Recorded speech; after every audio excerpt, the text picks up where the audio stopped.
This is Mark coming to you from Baker's Green Acres. Today is January 9th, 2024. I'm Mark, your host, coming to you from Baker's Green Acres in lovely Marion, Michigan. And thanks for joining us for our Anyone Can Farm live chat, Tuesday night edition, where we talk about homesteading things, farming things, and just plain living. And hope that fan's not making too much noise. Sometimes it gets noisy over there.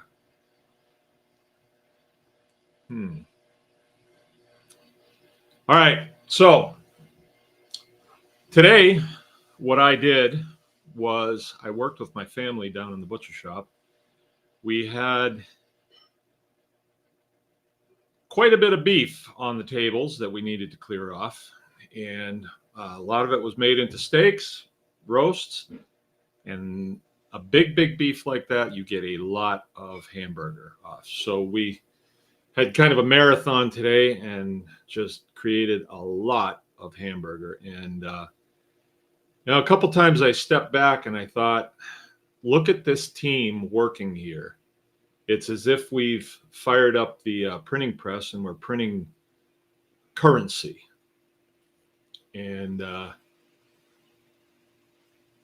let's see, that leads into our subject for tonight, and it's having to do with 2024. I think a lot of times you get all these messages right at the first of the year of new things. We're doing this and we're doing that, and you get overwhelmed with it. And I really wasn't exactly clear on the direction for 2024. Every year is different on this homestead. Every year has been different.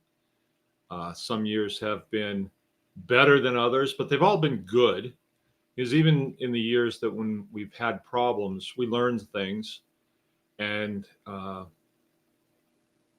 adjust our trajectory a little bit and move one way or the other to wind up where we need to be. And that brings me probably to my mission statement, or our mission statement, which has changed actually over the years.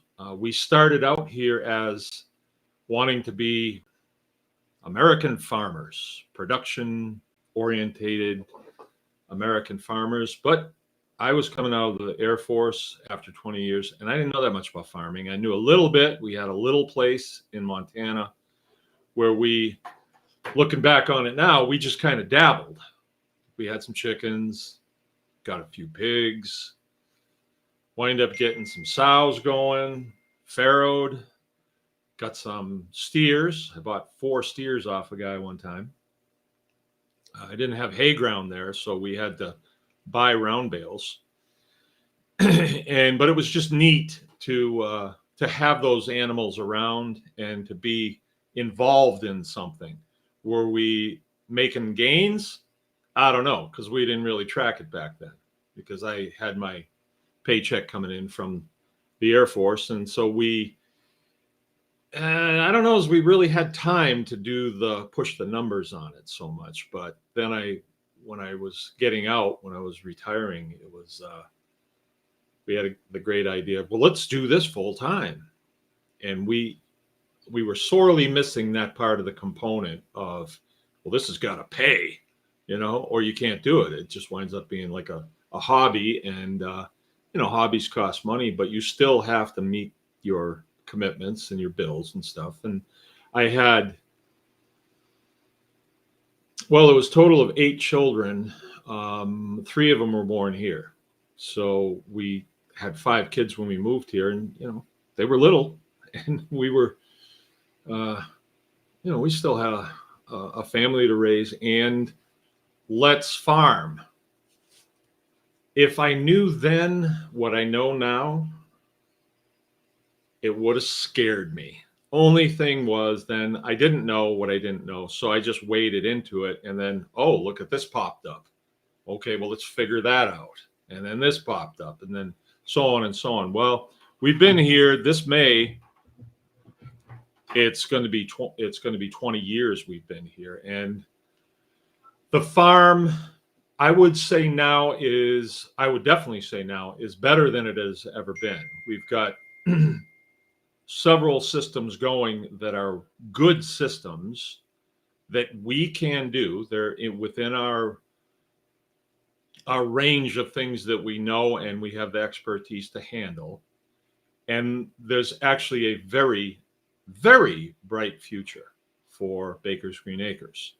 And I'm really excited about that. That's what keeps me, going and excited and wanting to do this. There's always the possibility of saying, "Oh, let's just wring this out and go do something else. We'll go get a shrimp boat. We'll move down to the Gulf Coast." I kid about that a lot. But for a while, I thought that would be fun. Everybody's seen Forrest Gump. Of course, that turns out good for him. But the learning curve on being a shrimper or a shrimp boat captain is probably pretty darn steep as well. Being a successful farmer, you got a lot of lines in the water. You need to know a lot of things. But I can tell you that when you're in it and you've worked your way into it, you got it. You got it. It's not like you wake up in the morning and go, "Oh no, what have I done?" Well, some days you have flashes like that, and then you know, wait a minute, everything's okay over there, everything's okay over there. We don't have to do this today. Relax, take a deep breath, and things turn out. And when you get things behind you that you feel as though, okay, I got that, more doors open up. And by the time you get to this level, I say that a little carefully, because I haven't seen every other farm in the United States. I haven't seen every other operation. And I know there are some really effective people out there. But I have to step back from time to time. And we had a discussion a week ago or so, and I talked about your value, knowing your value. Like Clint Eastwood used to say, a man has got to know his limitations, but a man has also got to know his value. And when you assess that and you say, well, I'm not as valuable as that guy over there. He has it down. I want to get to that level. I've done that my whole life. I want to know what they know, and I want that. I want to be able to master that technique or that process or that understanding of a process, like really understanding it. When you can, like Rush used to say, you can read the writing on a fastball, or you can count the stitches on a fastball, he used to say. And I do things that I've done a lot, and I can tell you that after a while, you see a lot more detail, you have a greater understanding, and everything slows down so you can take a really good swing at that ball. And that's the way it is in homesteading. And as I have done this, I've gone through the good times and the bad times and overcome quite a few things. You gain a confidence that the future doesn't look daunting. It just looks like, ooh, Christmas morning is coming, Christmas Day, it's coming. Because I know the processes that I hope to engage in and conquer are attainable, and it becomes fun. It really becomes fun. And maybe it's because I was in a career field or I was in the military, and it's sort of like you make yourself available to do what they want you to do. And yeah, they're always putting you through training to learn how to do different things. And sometimes you're into it. Sometimes, like if you get picked to be an instructor, it's like, woohoo, I'm an instructor now. And I really liked being an instructor. I didn't get a chance to do it a lot. I never went to a school to, really get ginned up and instruct full time. But I was what they call like an in-house instructor, where my boss would say, hey, once you get these guys trained up on this, you apparently know how to do it. And sometimes my bosses didn't even know how to do a certain process. And yeah, so that turned me on. I like being an instructor. I like showing people how to do something. I really like, I've told you what turns me on is when I get a photograph from somebody and they have their family standing in front of a carcass, a beef carcass that they've processed their first beef as a family, smiles from ear to ear. And I just know that family has strengthened by leaps and bounds. They've strengthened by leaps and bounds. I think the relationship between the husband and wife strengthens. They decide we're going to do this, and then they achieve it. It's a good thing. It's a really good thing. And I think that used to be part of America.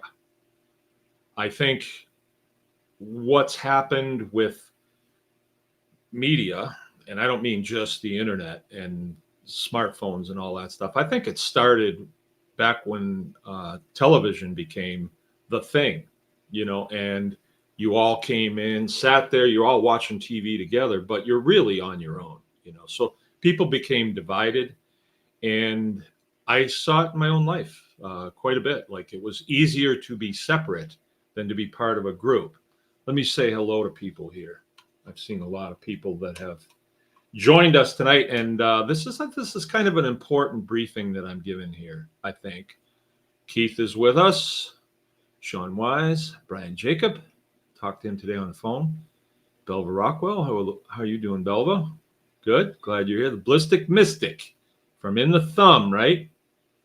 Abundant Living, so that means my wife is listening in. Jay-Z, welcome. Jay-Z says, I have people asking when they can get into a Tribe Plus. Well, we're going to talk about that tonight, Jay-Z. We are going to talk about that tonight. And actually, knowing you has enhanced my life. Knowing Brian has enhanced my life. Knowing Keith has enhanced my life. And that is the beauty of community. Kavi's with us, right on. Lori's with us. Lori was at the farm today picking up supplies. I don't know Lori that well, but I think I probably will get to know Lori pretty well because she seems as though she's becoming dedicated to Baker's Green Acres. And I really appreciate that. I get a real good feeling when I see people come in the driveway, stop in front of the store, and they get out and they pet my dogs, bend down and hug them and stuff, and then come in and they're taking from the store milk from cows that we take care of, we feed, we nurture them, we love them, and we milk them every day. Lovingly milk them. It's not just like an assembly line where they don't have names. They all have names. So you get a really good feeling about that, and I really like what I'm doing. I mean, I really like what I'm doing. I sat down a little while ago. I think I'm probably losing. There's so many things just firing off in my head right now. But I sat down over at the forge, and I looked over towards the shop, and then the store, and the lights were on and stuff. And it's snowing out. It's snowing like crazy right now. We're gonna have a lot of snow. Dave Smith from Arizona. You ain't been around in a while, Dave, or at least you've been keeping your head down. And I got a really good feeling about the direction that Baker's Green Acres is going, and the Anyone Can Farm tribe. Baker's Green Acres is the farm that I live on. That we purchased the farm in 2004, and we've built stuff and got systems in place and loaded it with animals and built a butcher shop, and recently we built a new butcher shop. And yeah, please like the stream. Real.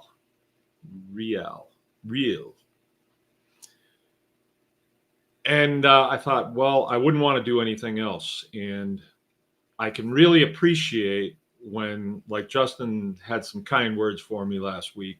During a Wednesday night, we do a consulting call. And that is one of the functions of Anyone Can Farm, where I make myself available 2 Wednesday nights a week. And we can just talk. It's like a support group, I think, for people who've been bitten by the farming bug or the homesteading bug. And homesteading means different things to different people. But my mission statement is now, and my mission statement has changed. I mean, at one time it was to do as little work as possible and get my paycheck. But now it's, I love my work. Every bit of it, even when I have problems, they are opportunities to learn things. But my mission statement is primarily, I am a small farmer. So we make our commitments, we make our bills by raising pigs, beef cows, milk cows, poultry in the summertime. And then we process them right here in our own shop. And then we make that available through our own store to our friends and neighbors. And they trade us either stuff or money. Now, my family needs a certain amount of money because I can't pay the electric bill in poultry. I'd like to, but I can't. They don't accept it. You know, it's an organization that deals in currency, U.S. currency only, and so we need a certain amount of dollars to come in. But as I've told you in the past, I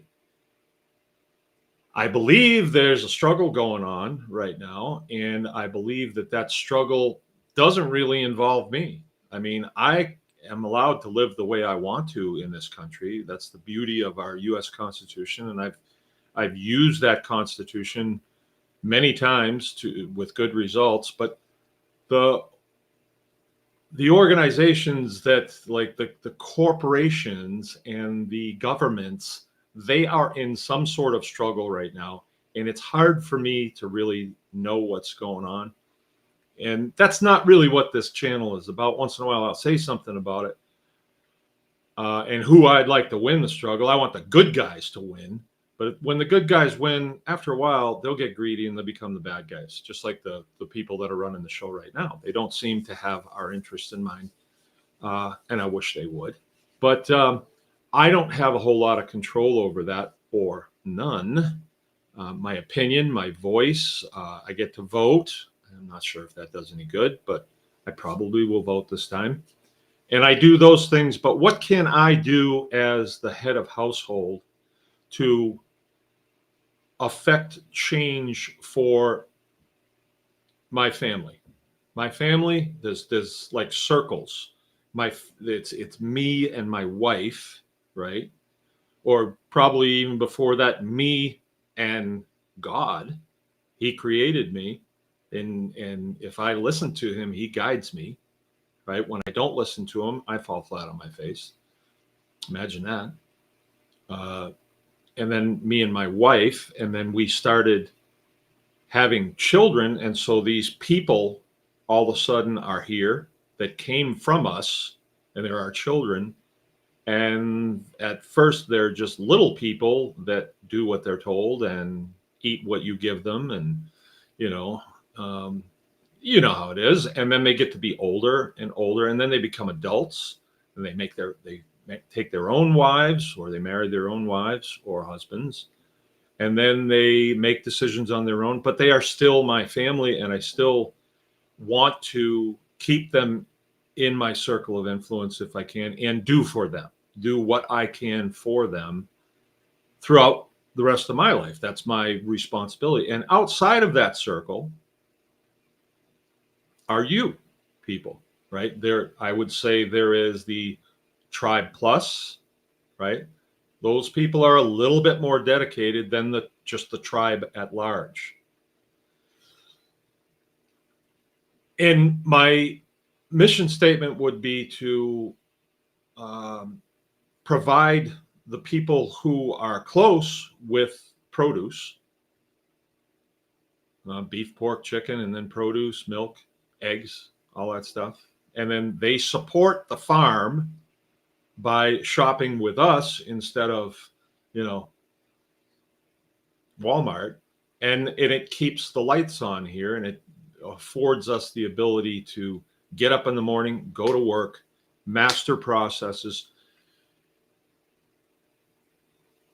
And that is my primary. That really is my primary, right? If everything else falls off, then that will be what I will do, you know, and that's it.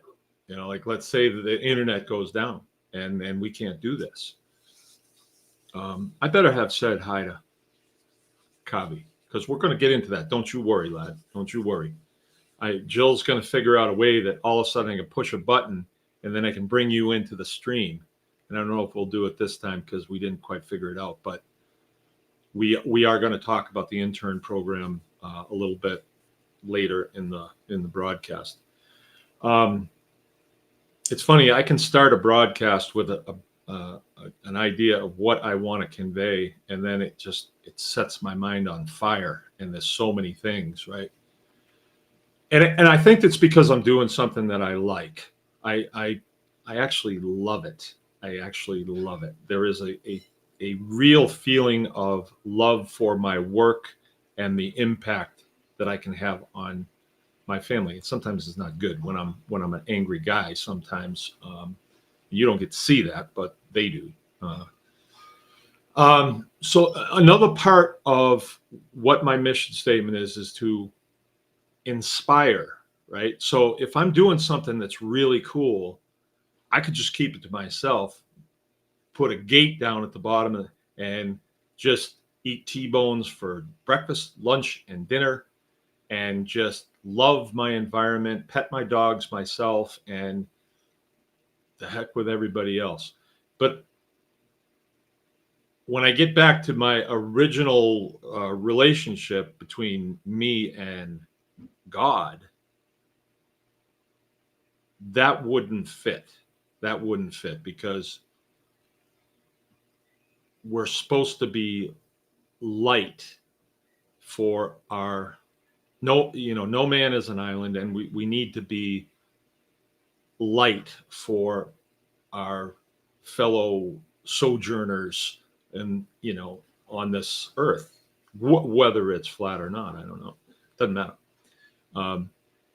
And so that component is always kind of tugging at me, like, do something for somebody else. Do something for somebody else. I gave you this. You love it. I gave you the ability to do it and the skills, or I made you so you could do this. Don't just keep it to yourself. Don't put your light under a bushel basket, Allow it out, because people will want it. And so the Anyone Can Farm experience was born. Actually, it was started out as just Anyone Can Farm. And there's a long story there. And, briefly, there was a time when it was really obvious that local and state governments, even the federal government, did not really want people to be self-sufficient. And I don't know as they didn't want small farms, but they wanted to direct a lot of energy towards corporate farms. And that hasn't worked out very well. Overall, has not worked out very well. And we can see that all around us. And so there's been a lot of people that have come back to small farms. Small farms were the backbone of America for a long, long time, the backbone of humanity for a long, long time. The idea of a small group of people growing all the food for everybody, that's relatively new. And it hasn't worked out good, and greedy people take advantage of it, and it's just not good. They're not producing good quality food. People are sick a lot, and the environment's getting polluted by corporate farming. It really is, and the government is running defense for them. And I don't think it was designed to work that way. It just has worked out that way. But there's a lot of people coming back into small farms. And there's even signs that the leaders of society are saying, yeah, we better do that. We better do that. So there's been a real lack of oppression in the last few years. I don't know if it's just because of the latest problem that we had 3 years ago or not, but it seems as though they could care less. Nobody cares what you're doing. You want to farm? Go ahead and farm. They don't care. I mean, we're not going to give you any subsidies. We're not going to give you any loans or anything like that, but go ahead and knock yourself out. That's kind of what I've seen. I haven't seen people being bugged by unelected officials, that seem to be on some sort of weird mission. I haven't seen that. So that's good. But there was a time when that was happening, and that's where anyone can farm came from, right? Because they were trying to say, oh no, only these guys can farm. These professionals, these highly educated people can do it. It's not for you peasants, And so we kind of threw it back in their face, and we said, no, anyone can farm. And I have the right to free speech to say that, and tough if you don't like it. Well, then they do what they do is they tighten you up wherever they can. And, we see that on social media platforms, self-sufficiency is kind of poo-pooed, and, your view counts is no good. But anyway, the mission statement of this place is to inspire, right? So that is something that I want to do better in 2024. I have become a much more effective farmer, honestly, in the last 5 years. I think it's like that principle when you have a tether ball, and you whack it and it's going around, and the more it goes around, the tighter it gets, the faster it goes, until it probably ends. I don't know. But I've been gaining a lot of knowledge. I've been gaining a lot of understanding. I've been understanding people a lot better when they come and they say, I want the life that you have. That's really what they're saying. I want that type of lifestyle, right? And I'm not going to say, well, you can't have it. I'm here to say, cool. Yeah, I'll show you. I'm not hiding anything. I mean, I serve a quite small group of people here as far as my farm operation, and it's more than enough people.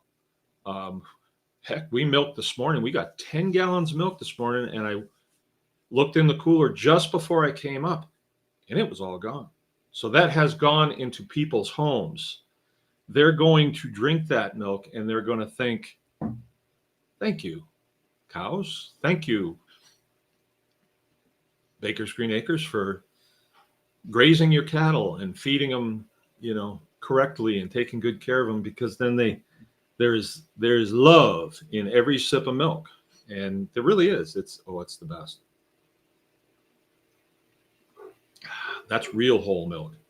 The only thing different from this and what comes out of the cow is this was run through a filter and then cooled, but it's good warm too. So anyway, I want to continue to inspire. And I think that to to do that, we have to be looking for, okay, how do I inspire better, right? Well, I think for me, it's to share more, right? And I don't really, I haven't been sharing in a way that I would want someone to share with me. I haven't. And I'm only starting to understand that now. I've shared, hey, look at what I did. It was show and tell. A lot of times it's show and tell. Not bad, not bad, because when you see what another person has accomplished, that inspires you. I just went over to another tribe guy's place, Parker Homes. I talk about Parker Homes all the time and his lovely wife, Lauren. And they have a homestead little ways away. And I called them today and they said, how you set for burger? Oh, put me down for 20 pounds. I want it. And my family was kind of a little irritated with me because I was a little bit, we've got to get this done. And so I said, I think I'll just take it over to them now. And they were like, bye. And when I got back, everything was fine. But I went over there and I saw what he has built. I hadn't seen his building.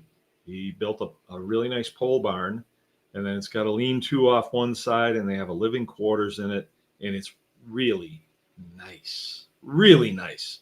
I want it. I want it.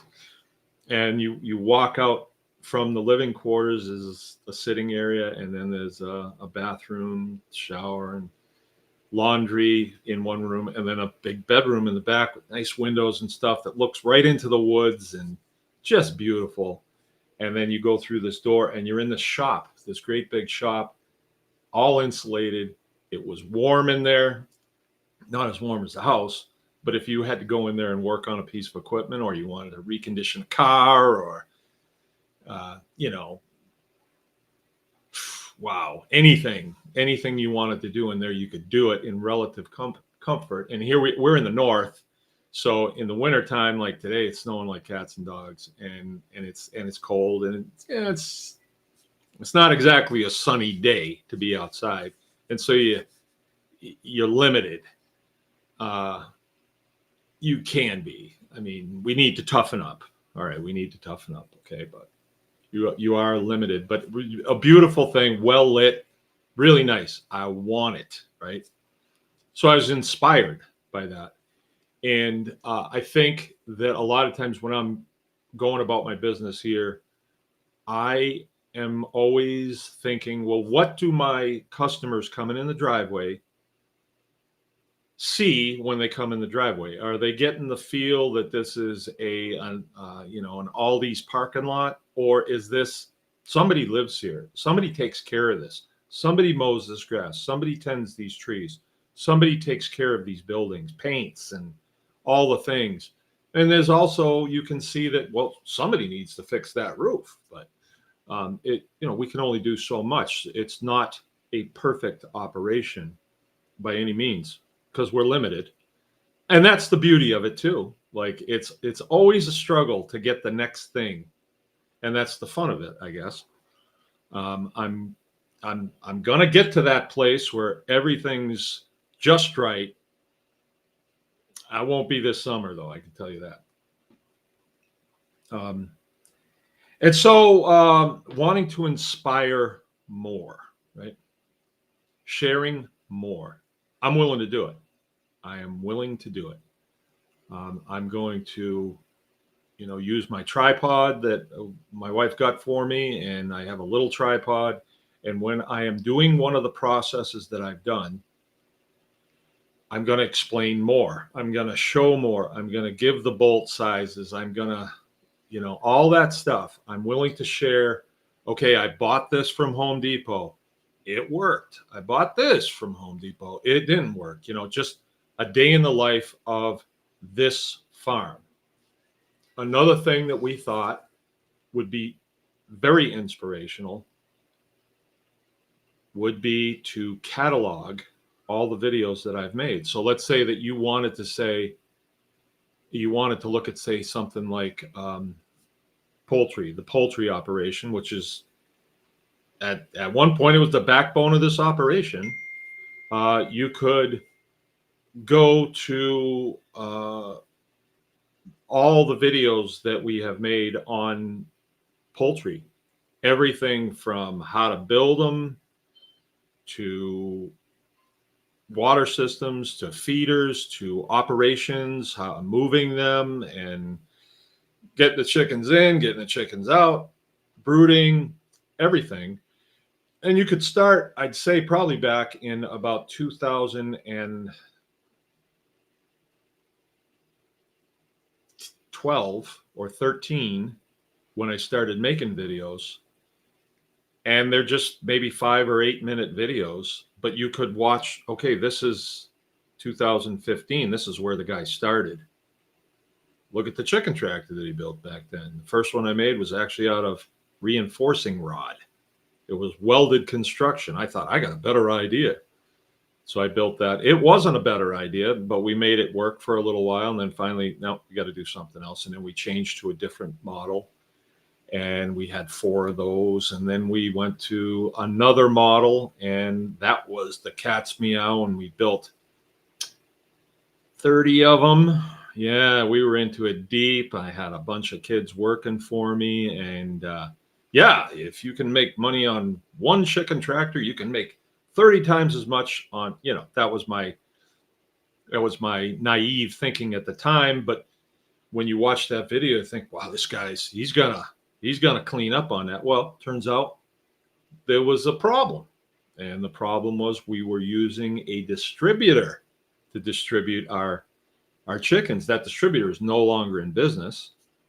And then, it's a long story, but we were with that distributor, and then they started to want to kind of tell us what to do, and it didn't end well. I finally said, forget it. Well, then I have 30 chicken tractors producing all this chicken. Now what? All right. So you get to see that whole process. And when you're seeing that, it will inspire you to like, well, do I want to do that? I don't know. Let's see the next chapter. Let's see what happened then. And then let's see what he's doing in 2023. Like, what happened in 2023? Was it a good year? It was the best year. It was the best year. But we didn't know what we didn't know. We had to travel that road, but you can go to that catalog and you can watch them all. And that will inspire. So Jill is working on that right now. And, I couldn't have done any of this without her, because I do, like, we're a team, and sometimes it's 50-50, sometimes it's 70-30, sometimes it's 30-70. We carry each other when the other one's not doing as good as they could, or they've got some sort of problem or mental block or physical ailment or whatever. So we're a team, and then our kids are tremendous teammates too. I am a lot of times the idea guy, and it's a good thing that I have my kids and my wife, because some of my ideas are a little out there, and they sound good to me, but then in reality, they're not. But you don't know until you start to wade into it, right? And so that process, I think, would be very inspirational for a person to be able to access. The way it is right now, they're all on YouTube, 1,500 of them, and they're not cataloged at all. They're not even titled. They're just me whipping my phone out. So, well, what I'm doing today is this.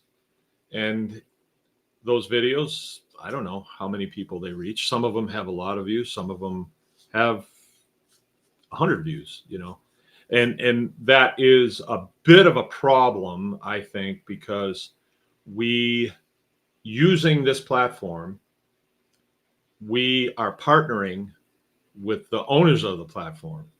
And as you should know by now, there's words we can say, words we can't say, topics we can talk about, topics we can't talk about. Sustainability and self-sufficiency, that's almost up there with like racism. It knocks you down, if you just really go after racism. They don't like that.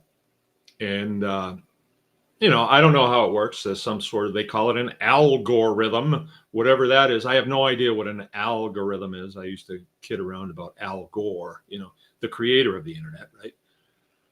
But somehow it winds up in front of somebody and they don't like the looks of you and they say, nah, we don't want that. We don't want that. Where you see other homestead channels where they it's not something that I would be interested in, is because it's like it's very rudimentary and it's more fluff. It's not the how-to. It's not for the serious homesteader.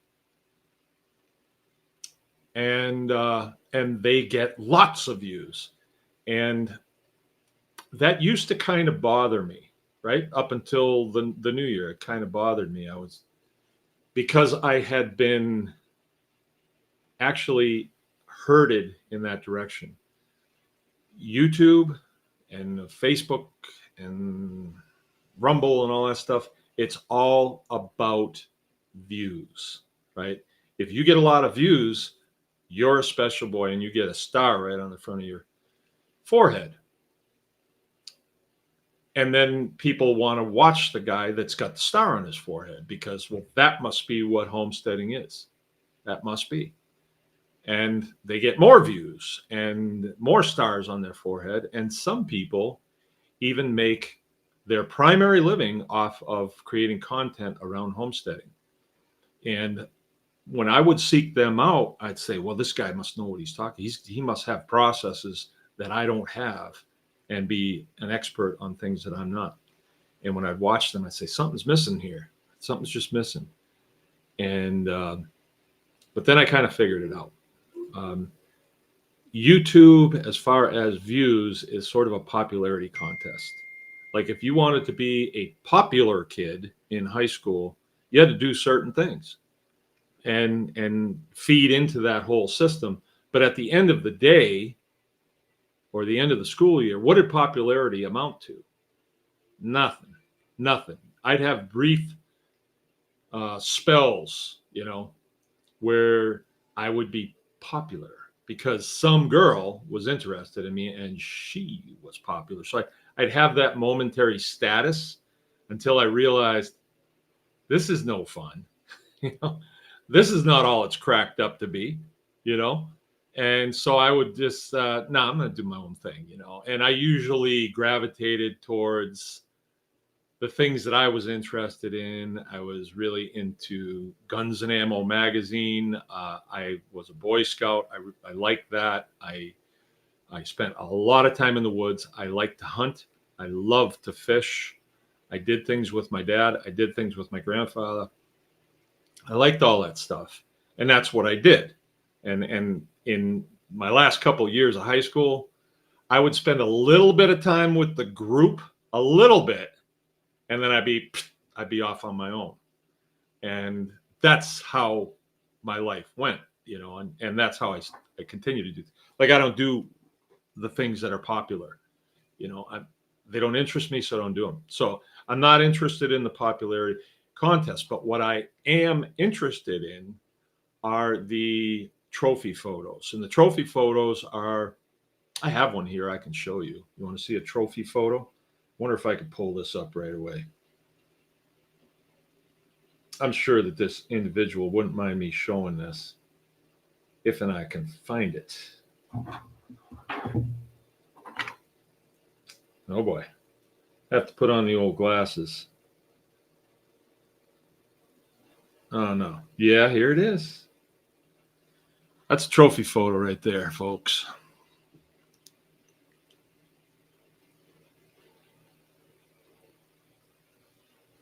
That is one of our students. And he says, just processed my first beef earlier this week. I wanted to send a quick text to thank you for setting me on this journey. Merry Christmas and Happy New Year. See you in July. For what? Tribe Day. This is a guy that was in one of our classes, James Thornburg. I really like his family. Really like him. He's got a real nice wife.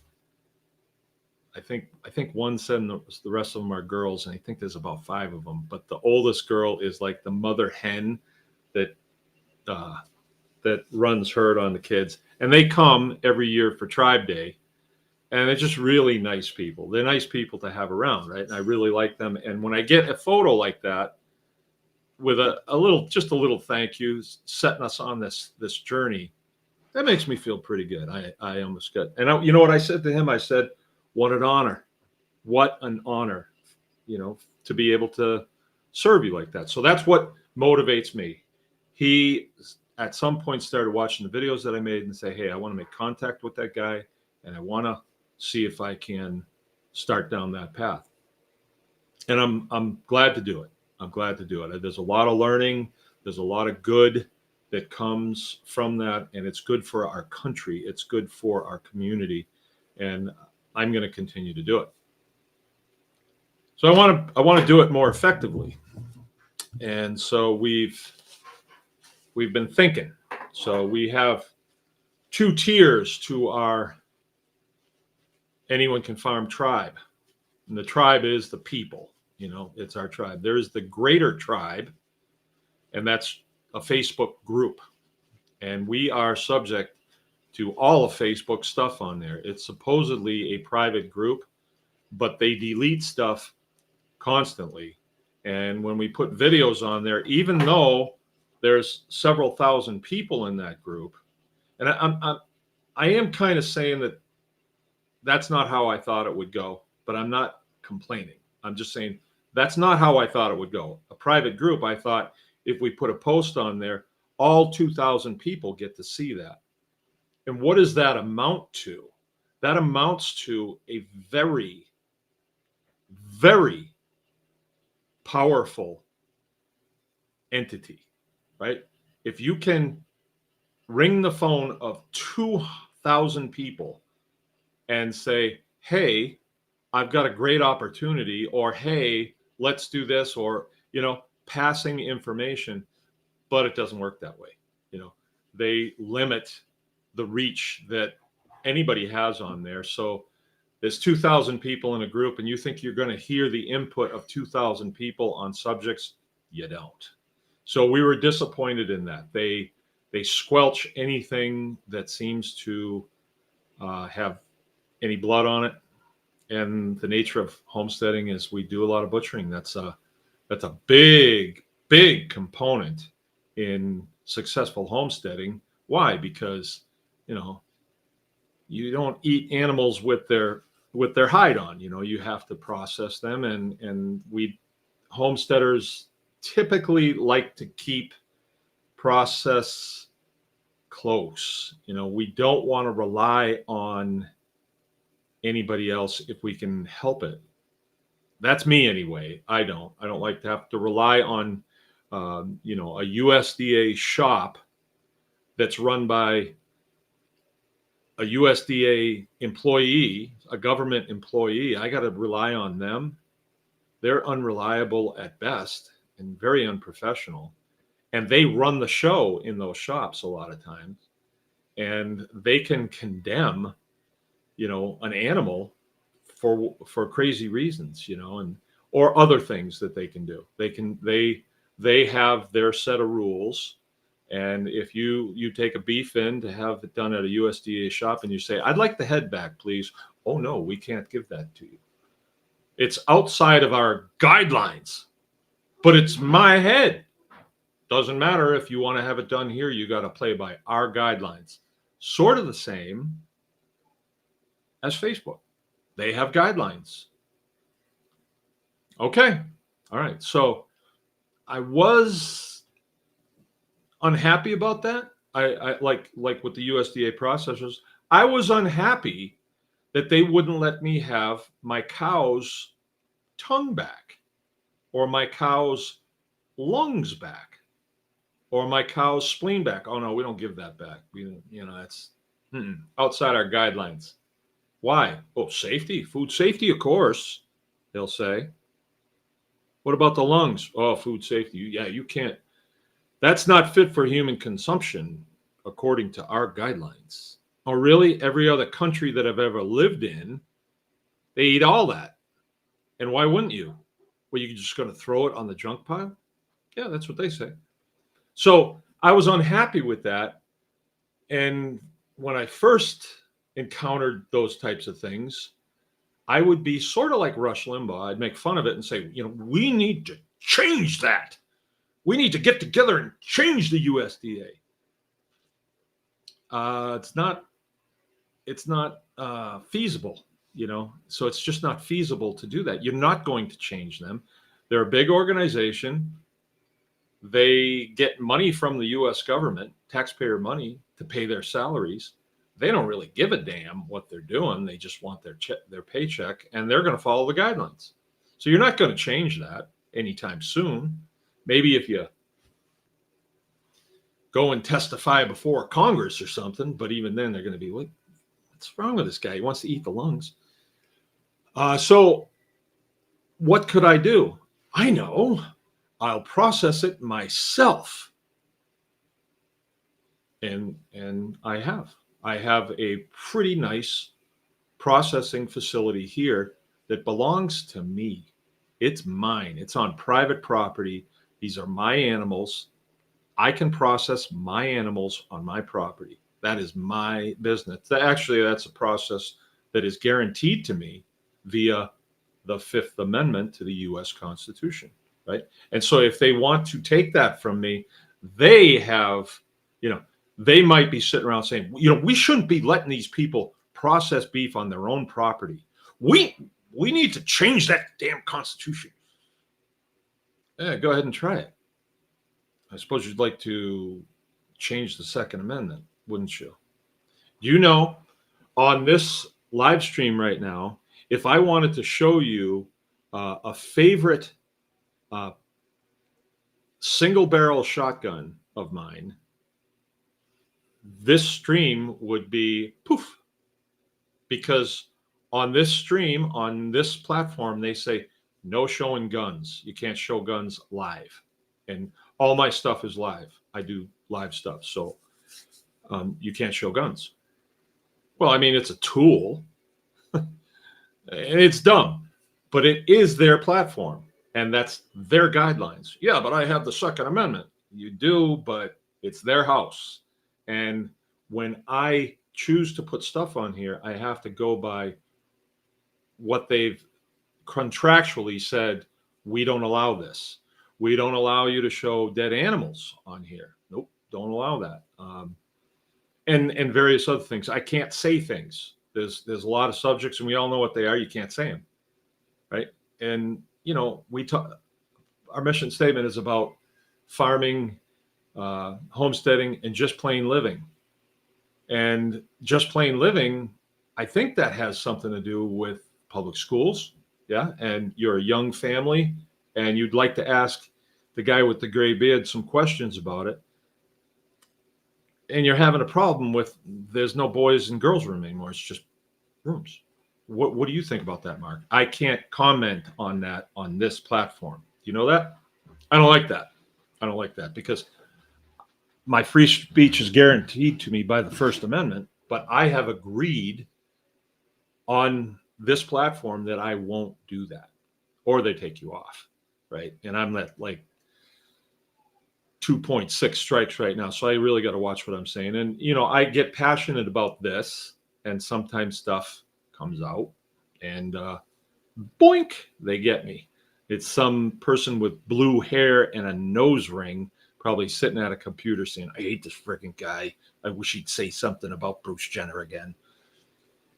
So I can't. I'm limited. And I've said that 2024, to me, the best thing I've heard is the year of truth. It's like speaking truth to power, right?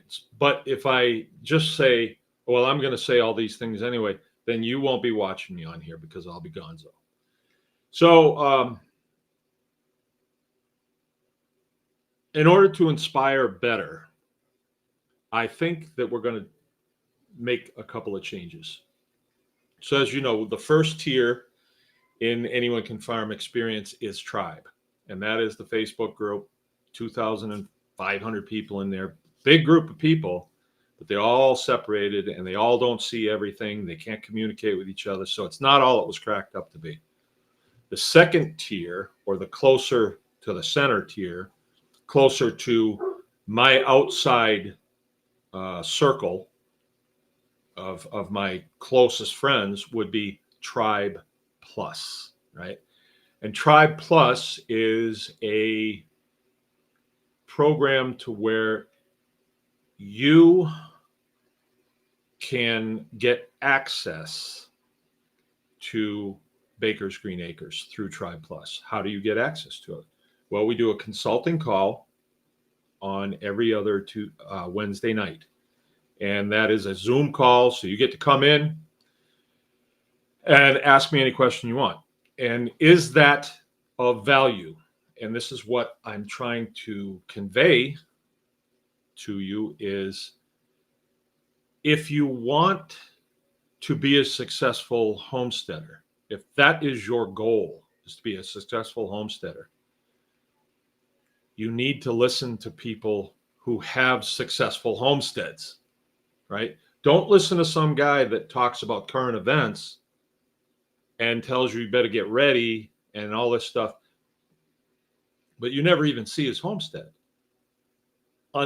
Unless you dig that, and if that's what you want, if you just want that, that information that United Nations troops are on the border, so you better go out and buy some extra grub. I'm tired of that. Okay. I'm tired of that. I've heard that all my life. That is kind of I'd say I put that in the prepper mindset, and I'm not saying that there's no validity to that. There is, but a constant diet of that is not going to change the situation that you're in.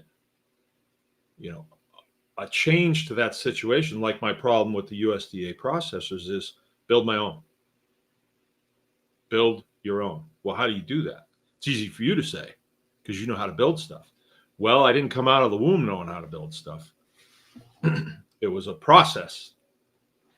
Notice the gray beard. So to be closer, to have access to that inspirational source, you have to be in Tribe Plus. That gives you the catalog of all the videos that are now or will be. There'll be a table of contents and an index, so you can look up anything that has been said about that and read the commentary or listen to the commentary, listen to the videos. And you're going to see, well, that was Mark in 2015. He thought this way then, but let's see where he's at now. Let's see where the operation has evolved. See, the word evolution is not a bad word. It's a regular word. It has a place in society, and there has been an evolution in this process to where we are now. So if you come here and you say, gee, I want this. What do you want? I want this. Well, how do you get there? Well, it's kind of a lot of steps, a whole lot of steps. Show me. Well, I don't have time to show you. I would have to put you in my pocket for a couple of years, and I can't do that, But here's a video index that you can watch, and I think you'll get a pretty good idea of where I started and where I am now. I think so. Also, tribe members from this point forward are going to have access to all of my daytime videos. When all of a sudden I discover something and I want to pass it on, something that you need to know, or I think you need to know, or a little voice in me says, you should share that. People, I think of the faces of the people that are in Tribe Plus. There's not that many people in Tribe Plus. There's about 90, but about 2/3 of them are completely inactive. So there's about 30, and I know the people. I know them.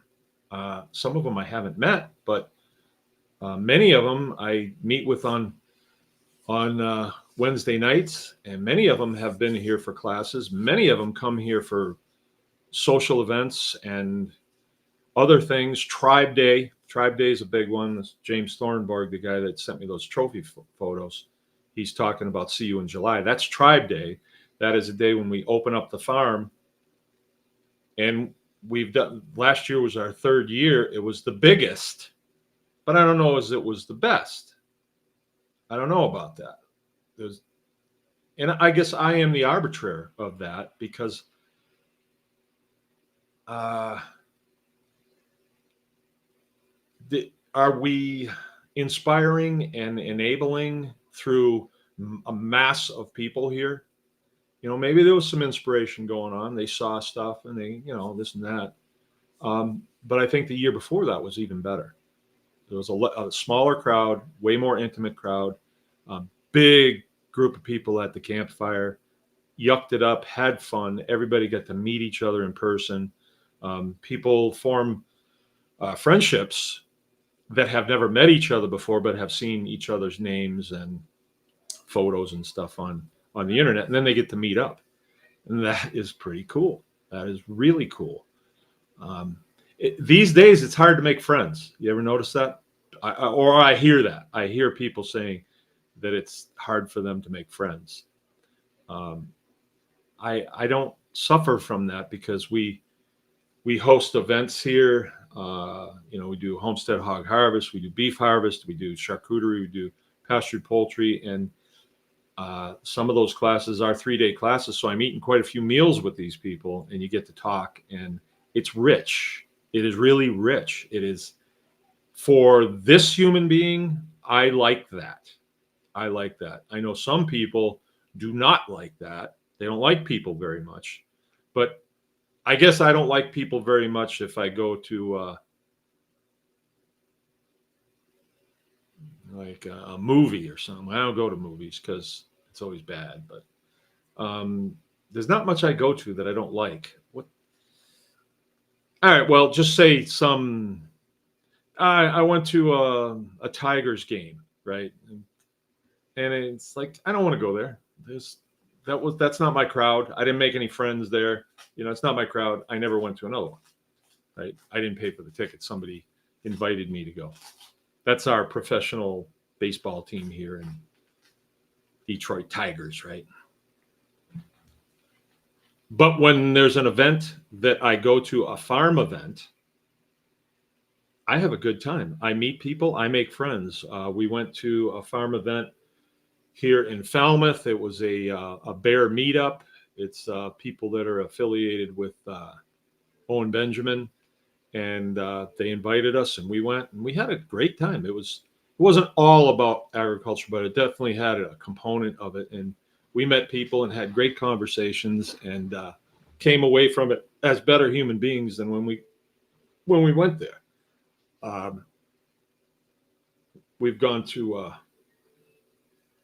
other things like that.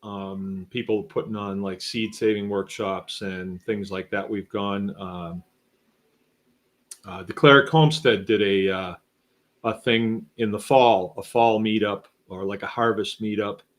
I had a whale of a time. We stayed way too late because we were having too much fun. And there was no drinking going on or anything like that. It wasn't like that. It was all just people sharing about their experience and what they want to do and things that have happened and how their kids react and just fun, just good, clean fun. And good, clean fun can be fun, can be real fun. I've made a lot of friends through Anyone Can Farm. Good friends too, lifelong friends. I know they're lifelong friends.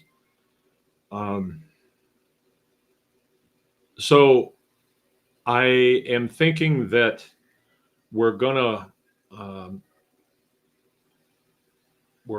push Tribe Plus by putting access to Baker's Green Acres to a more dedicated troop. It will all, or a group of people, access will all be for Tribe Plus people. So if you're in the tribe now and you come to this and the week after next, it's not here, it's because you're not in Tribe Plus, right? And let me tell you what that means for the farm, all right? Because to continue to inspire and motivate people, we want to do more for the people. So I want better videos during the day and more of them, and talk about things that I want to talk about, need to talk about, that I can't on the regular platform, that I get kicked off for. I want to do that, and I'm going to do that. I will also continue to do this show, possibly go into the interviewing, and where we'll be interviewing who? Tribe Plus members, right? Let's hear their story. Do you want to hear Justin Zoka's story? You want to hear that story? Tune in on Thursday nights. But if you're not in Tribe Plus, you don't have access to it. Access to the farm. You got to be Tribe Plus. You got to be. So if you want to come to Tribe Day, so this is not going to matter to most of the people that are on here now because you're all Tribe Plus anyway. You have to be Tribe Plus. If you,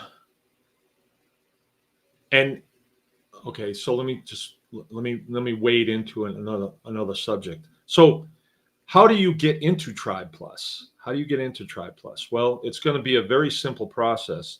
You go to bakersgreenacres.com, and there's going to be a link. Boop. You're in Tribe Plus. You pay, right? Or if you got something to trade, I'll do that too, of equal value.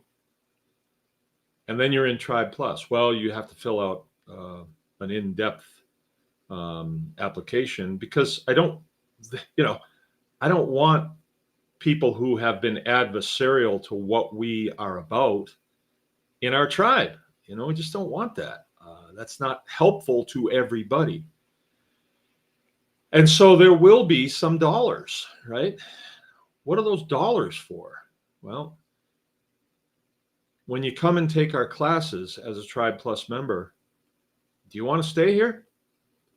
We got a campground, but you can't stay there unless you're Tribe Plus, right? So we're becoming more exclusive to our people. And this is not an answer to problems that we had at Tribe Day. It really isn't. I mean, there was some problems because there was people that aren't part of this farm, aren't part of us, and did not respect the farm. And, we wound up with a couple situations that I don't think would have happened if they were people who routinely listened in to this show and were serious about a farming operation. I don't think those things would have happened. If I had a bunch of kids and I showed up at some guy's farm, I wouldn't turn them loose. Number one, they could get hurt. And number two, I mean, they can fall down in between the hay bales or fall off. There's things that can happen. So farm people know that, and they keep their kids close. They're not going to just turn them loose. And there certainly wouldn't be leaving gates open for my bull to get out. That could have been a tragedy, right? And that shouldn't have happened. But that's not the main reason why we're doing this. The main reason why we're doing this is we want a tighter, more effective group.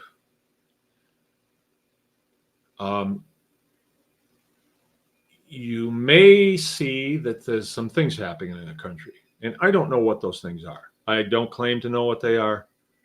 I don't think that if I knew, I could do anything about it anyway, but there's some problems for sure. And as you know, I'm a big buff of World War II history. I don't know. It's a way I kind of connect with my father in a way, like when he was a kid. That's what he was living through. 21 years old. Being an engineer on a B-17, it's just like, what is that all about, And so I know that the people of my father's generation, they were something special. Just being around them, there was just a communication between them of we have to take care of business. We can't just leave it. And then some of the younger men that came on that worked for my father, they were the '60s kids. They didn't have the same thing. They just didn't. I was a '70s. I was born in '60, but my years growing up was in the '70s, and we totally didn't have it, right? But a lot of us have returned to the roots that our parents instilled in us as young kids. A lot of us have. I have, like a long time when I didn't really even like my father, but now as the head of household, like who else can I look to for these answers? Well, I just look back at the way he was and the things he stood for. Yeah, that's how to do it. And so those things are part of the just plain living, the homestead lifestyle. We need to be mentoring each other. We really do. So those dollars go towards the cabins that we are building on the campground, right? That takes dollars to do. I got to buy the wood from Parker, right? I got to buy the plans from Aaron, right? And we have to get those cabins built. We will do that together, but somebody's got to pay for that, right? So that's what it will go to, and other facilities that will benefit the people that are in the Tribe Plus when they come here. So that's what's going to happen. I no longer really want to have a presence on YouTube and Facebook and all that stuff for just everybody to see. I don't see that as a good thing anymore. I think that where I'm going and this group that wants to come with me, we can do with a much smaller group, a more dedicated group. And that's the best way that I can see to do this. And from this point forward, we're not going to be posting a bunch of stuff on Facebook and YouTube and all that stuff like, hey, come join the tribe. No, that's not the way we're going to do it. It's going to be referrals. Like, so we got a David Duncan in the tribe. And he's got a that he's thinks could, wow, you could really benefit from turning on to this group of people that are pretty into homesteading and skilling up and survivalism and agriculture and things like that. But the guy's a drug addict and has been in and out of prison and really doesn't have his act together. Would you refer him, David? The answer is no. Because you're basically referring people that you want to be shipwrecked with. Yeah. Now, it doesn't have to be somebody that's got, way good experience, because young people don't have experience. But people who are good people or have the potential to be good people, you refer those folks. So the organization gets stronger, not weaker. So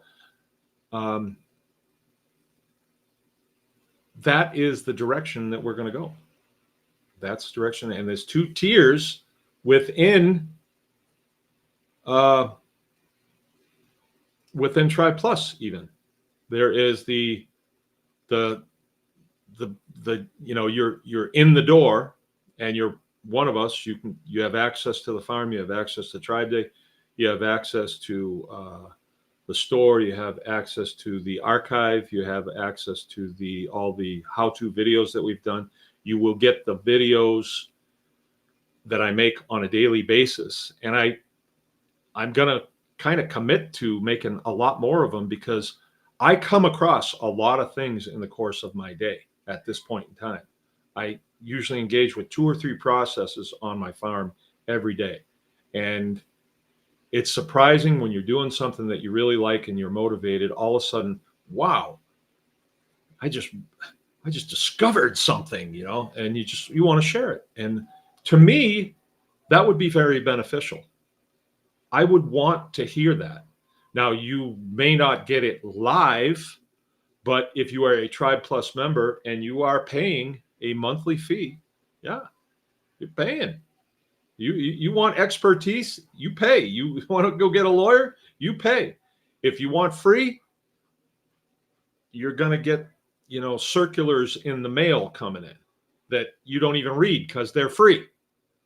I got something for you and it's free. You don't want that, Scrounging is a totally different thing. One man's junk is another man's treasure, right? And sometimes some of that stuff's for free. But when someone's putting out information and it's free, I don't know.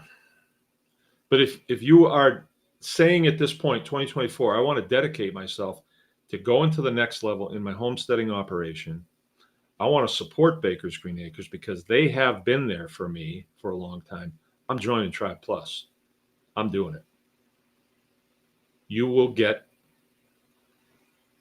a lot of information. And you probably need to get in a ritual. I mean, if this is something you want to do, if you don't want to do it, then don't do it. But you want to get in a ritual of, I'm going to check that every day. And when you check it, okay, here's what the guy did today.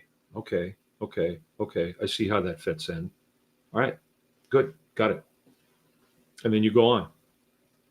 If you want to go to the next level, it's not Tribe Plus Plus. It's just the consulting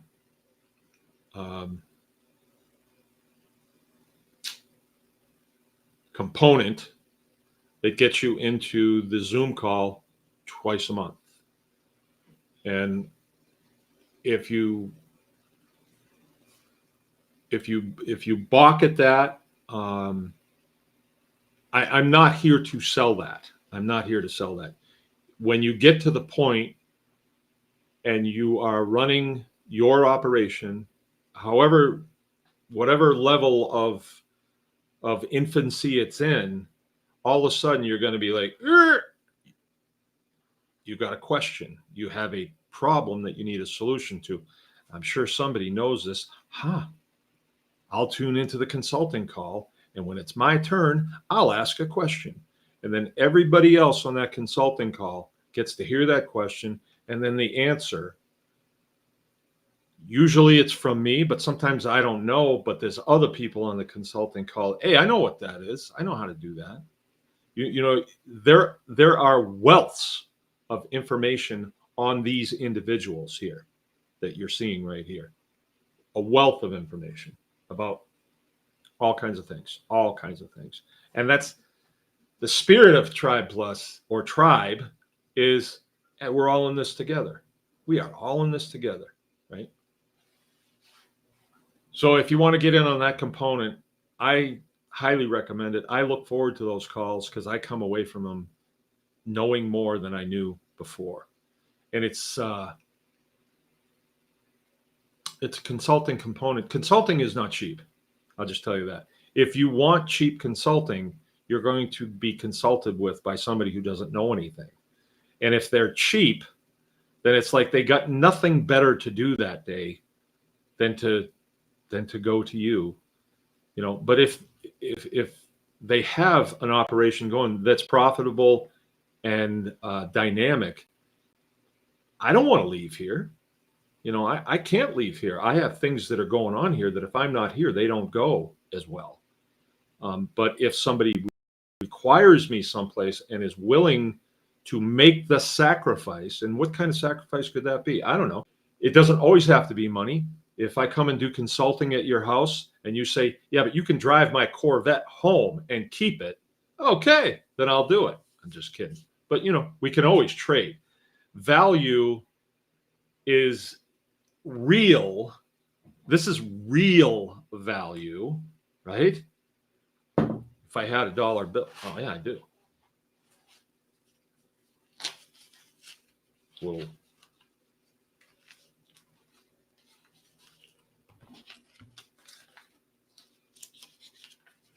This is perceived value. I'm trusting that when I go downtown and I want to get something, that they will take this. I'm hoping that they will, But if you've ever been to third world countries, you know all too well that this currency can be deflated over the weekend, like badly, real badly. Um, at least in this country, our government isn't as bad, isn't as corrupt. And when they deflate the currency, they do it over time. They want to make it easy on us because after all, our system is that we get to vote for our president, his cabinet, all that stuff. And those guys really want to get in there. So they do it slowly. I guess this current administration doesn't really care about it. So it's not that the price of gasoline is high and the price of, food at the store is high. It's that is worth less in the last 3 years, worth a lot less. So if somebody wants consulting, they want me to consult on a farm operation, you get a lot of years worth of experience, and I've done pretty well at it, and I'm pretty good at it. I'm pretty innovative, and I enjoy it. And you want to trade me something of equal value, yeah, I can do that. Or we can just take our usual fee, $500 an hour. And you may think, well, that's a lot. I don't think it is. I don't think it is for what you get. And that brings me to my next thing. Like, is homesteading a hobby? Is it a hobby farm? Let's talk about that, right? I made a video last night because I knew it was leading up to what I wanted to say tonight. And there will be one more show next week before we switch over to the new system in 2024, where if you're not a Tribe Plus member, you just can't access any of this information. You can't power or access equals power. If you want to do good investing, if you want to invest in the stock market and you're looking around for somebody to guide you on that, and there's some guy that lives under the bridge, and you say, can you help me? And he says, yeah, if you buy me a bottle of Muscatel, you'd be like, oh boy, I'm getting a good deal. You're not going to get good information from that guy because he wouldn't be living under the bridge. See, so use your head, right? If you want good consulting, listen to those who know. And how do you know that they know? Because they're running an operation that is profitable. And not just, I got to tell you guys this. Homesteading does not have to be just a fun little hobby and we get to keep chickens and all that stuff. And look, I hold back a lot of times too, telling you about value that's generated here. But let's just look at this. A cow generates about 4 gallons of milk a day, right? In this world, in the homesteading world, we sell raw milk for $10 a gallon. And that's here in rural northern Michigan. And the mothers that come here are glad to get it because this is the answer to a lot of problems for their children. They would probably give me twice what I asked for it. But $10 is good for me. It covers my expenses, pays my help, and we set enough aside that we can continue to update infrastructure, fix things, and it's good deal. So if you milk 5 cows, let's just do the math on this. And I like to do this. I was doing this weekend, and people said, "Oh, you can't even do that multiplication on that." No, but I want to be able to show you the numbers. I want to show you the numbers because I'm trying to impress on you that homesteading can be very profitable. As a matter of fact, I want somebody to tell me on here what's more profitable of a home business that you can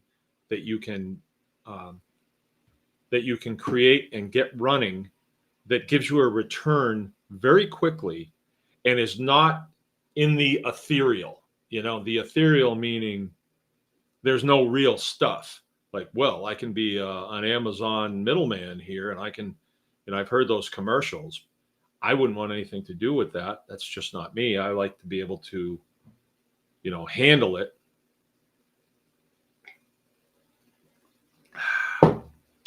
4 gallons at $10 per day. Okay, how many days in the week? Homeschoolers per cow. Okay, let's say you milk 5 of them.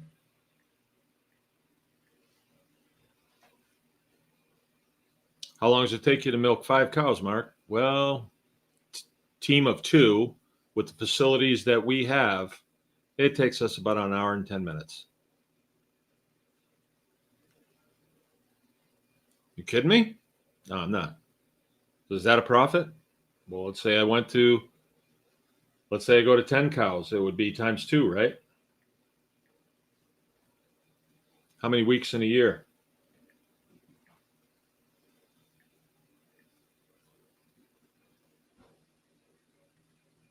$10 cows.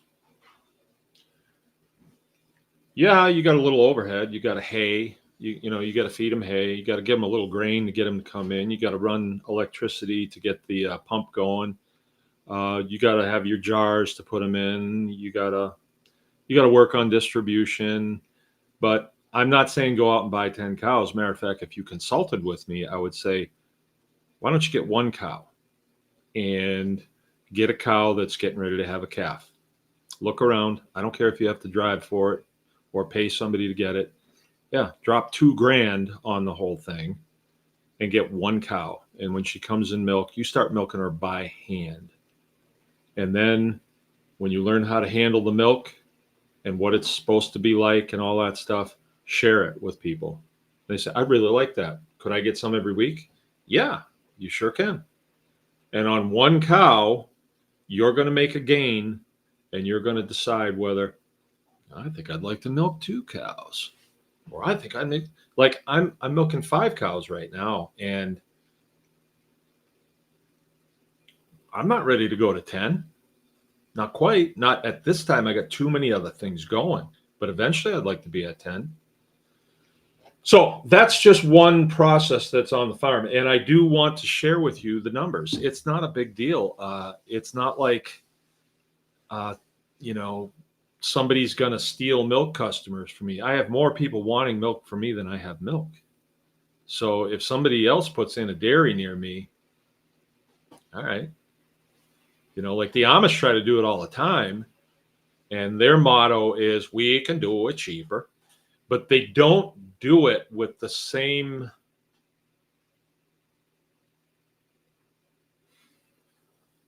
The people can't meet them. They can't meet them. It's tiring to do business with them. And over the years, we've figured out how to make it not tiring, right? And I'm going to share those things with you. Why not? Why wouldn't I? Or if you want to send the Learjet down and pick me up and bring me out to your place, I'll show you.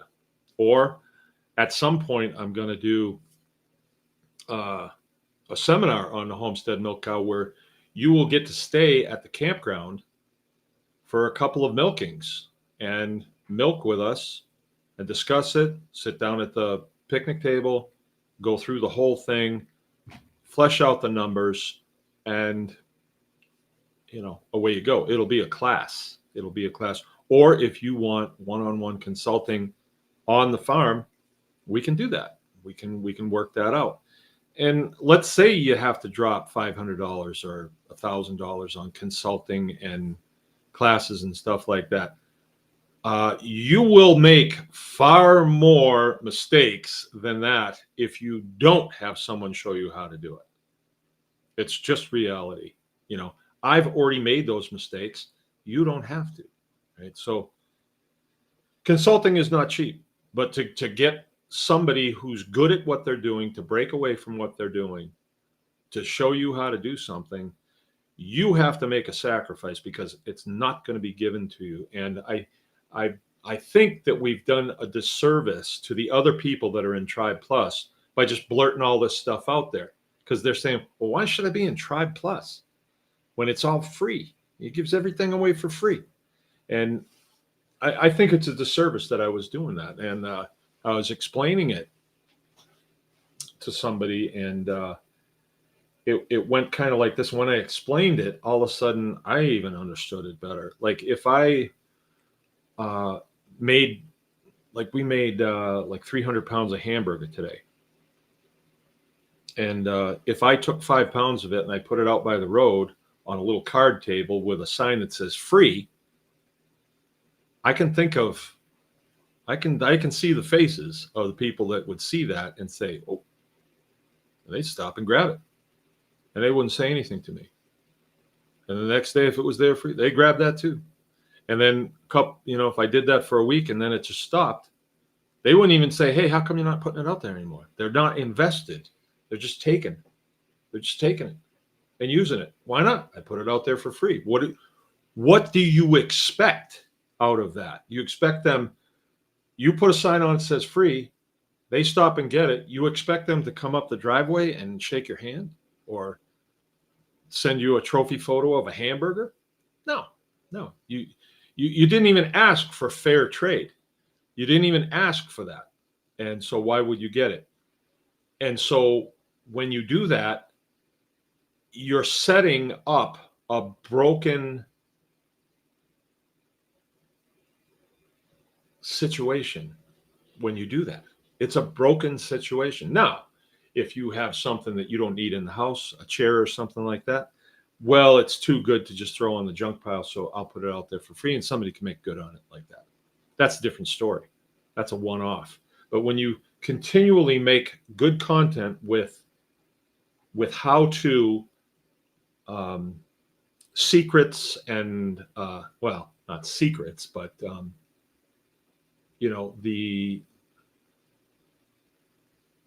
the secret sauce of how to do things the way that I've done it that has worked, and just continually give it out, you diminish the value of it. And people are like, well, should I listen to this guy or this guy? Or, well, this guy's got some sheep and he's got 1 million views. This guy got no views. Like, for some reason, YouTube doesn't like him. I'll go with this guy. And you're getting subpar information. And I've been watching this for a long time, and it's frustrated me. And all of a sudden, I snapped out of it. It's like, I don't want to be popular. I want to be effective, and I want people to value that. And if they participate, they will realize something in their own life. What will they realize? Hey, I'm valuable too.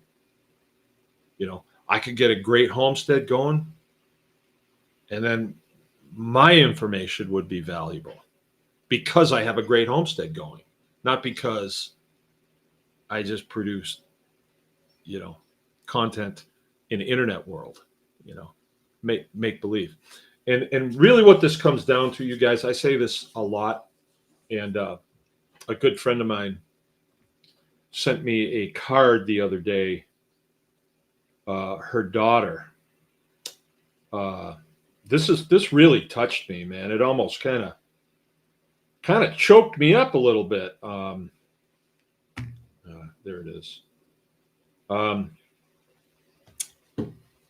Her daughter has a business card, and they're faithful, fans, right? Fans. What's a fan? Fanatics, right?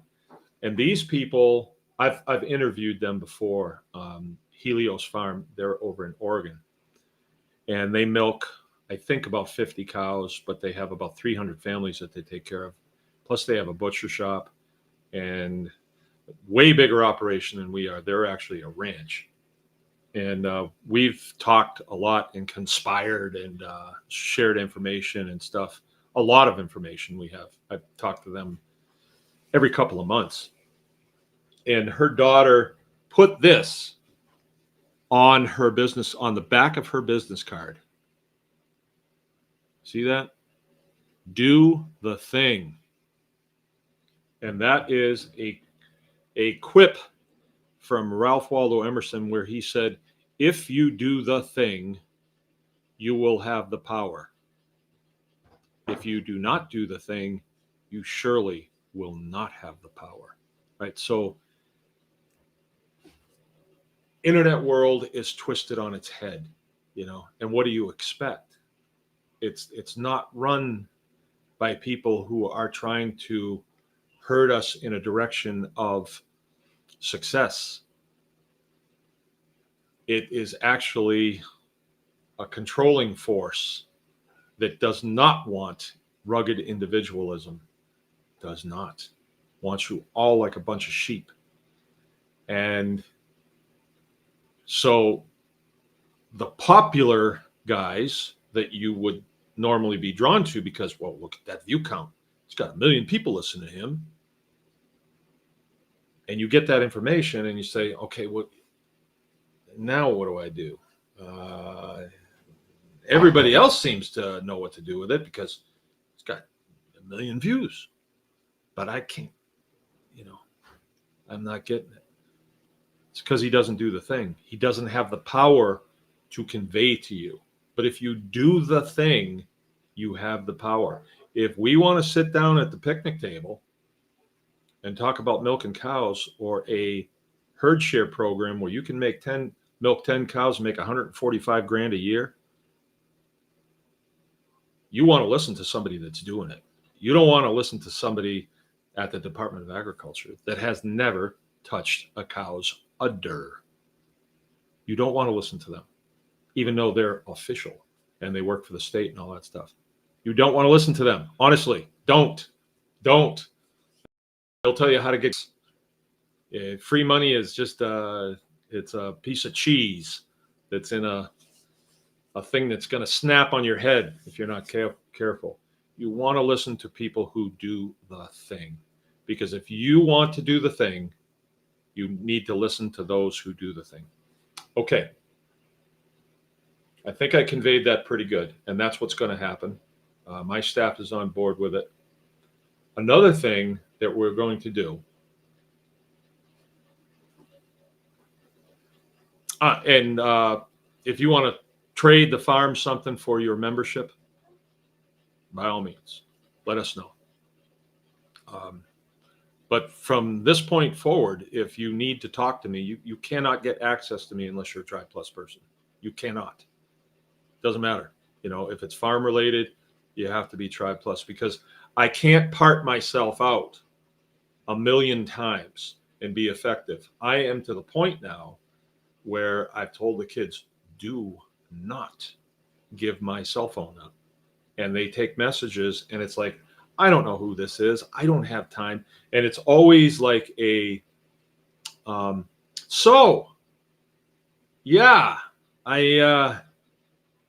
I saw your video. So, hey, I just want to pick your brain a little bit. Try that with the lawyer in town.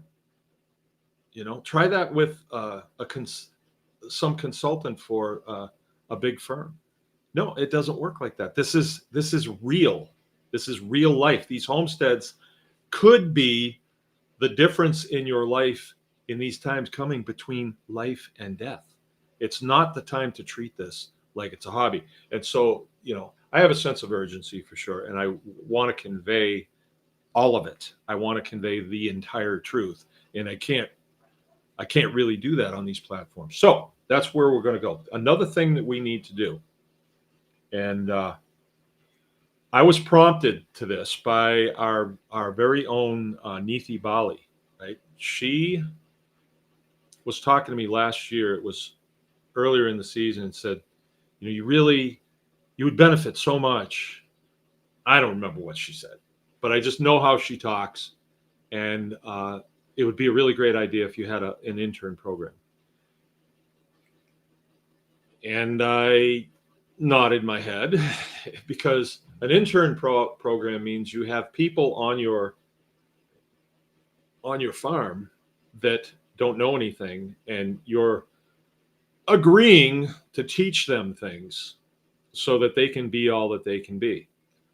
Okay, well, who's going to do my work when I'm doing that? So it's difficult. It's difficult to do that. And I've thought about it over the years, and every time I get ready to pull a trigger, it's kind of like, not this year. not this year. I just can't. I don't have the time to do that. But Neethi came, her and her husband made the sacrifice to fly up here and then spend a good amount of time at the kitchen table talking about it. And I don't think they were really trying to convince me. They were just trying to let me know how dedicated they are to an intern program, and it would be their son, Kavi. My man Covington, who's here tonight. I'm sure he's still here. Been waiting for me to say your name, haven't you, lad? And I wouldn't say that I reluctantly agreed. I wouldn't say that. There were components to it. I had met him when he was just a wee lad. It would have been, let's see, Covey was 19 last year.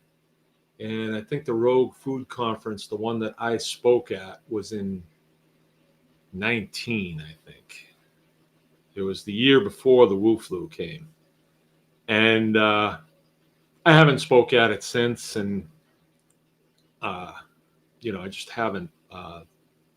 But I did go to that one, and it was fun. It was fun. I got to hang out with people that I liked hanging out with. But he was a wee lad there, and his mother was speaking, and she was at a table next to mine, and she had her son there, and she wanted Covey there, and she wanted him to videotape the whole thing. And after I got done talking, speaking to the crowd, I'm looking around, and I start noticing this kid, man. He is like a soldier holding that camera up, long time. Not shaking a bit. She had told him, do this, and he did it. And I was impressed by that. I wasn't impressed by very much at that conference, but I was impressed by that. And so when she said that, I even commented when we were saying goodbye, I said, man, this guy's a real soldier. We probably shook hands. I probably would have done that. And so when she asked if I would do that, I kind of wanted to know, well, why? And the reasons were good. They were noble. And again, that my first circle there, here's somebody asking you for help. Don't turn them away. And so I agreed to it. And I thought, well, this will be okay. This will be all right. One guy, 19-year-old kid, he can take care of himself. I'll, we'll just work him in with the crew. And it was a rigorous summer. I got to tell you that. We got a lot accomplished, a whole lot accomplished. And I won't tell you all the ins and outs of it, but I will say at the end, it was a 98% success rate, right? And any of the things that weren't a success was my fault because I did not know what I was doing. But when it was over and we said goodbye to Covey, there was a few tears in this household over that. And I know he was sad to leave. We made a good friend. And I know that we made an impact on the world through one person. So I knew it was a good thing. Is it what you want to do if you just want free labor on your farm? No. There was benefits as far as that goes. Oh yeah, Covey helped us out a lot.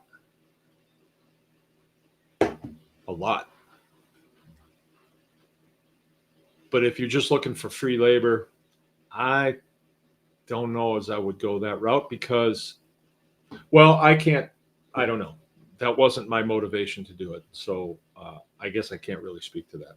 But we saw, like a flower sprout out of the ground and then blossom, and we saw confidence levels soar.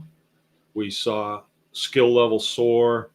We saw, interpersonal relationships with the other people here just soar, and it was a good thing. So when Covey was still here, I said, maybe we'll do this again next year. And he said, yeah, we could probably have. And so he had ideas, right?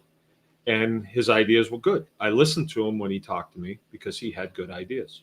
Not all of them were good, and I was kind of thinking the same thing.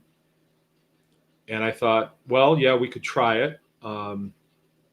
Let's talk about it. And so, of course, his mom called me little bit later on and said, are you serious about doing this? I said, yeah, I think it would be good. She said, because Covey's psyched. I said, well, okay then, let's do it.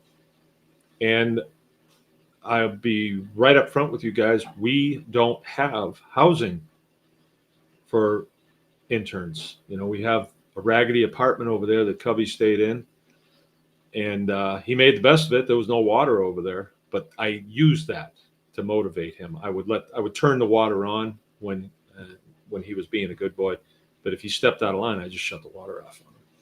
And I've got it rigged now. I shut the electricity off too. I learned something. I learned a thing or two, right? But we really just don't have the housing for multiple people. I couldn't put Covey and 4 other people in there. That wouldn't work. So I told Neethi that I don't have the wherewithal to build for him. Not at this stage. We're building the cabins so we can rent the cabins, so we can make the money to pour more into the infrastructure. I don't have a goose that's laying golden eggs here. I'll be perfectly honest with you. And this is what I want to be honest about this.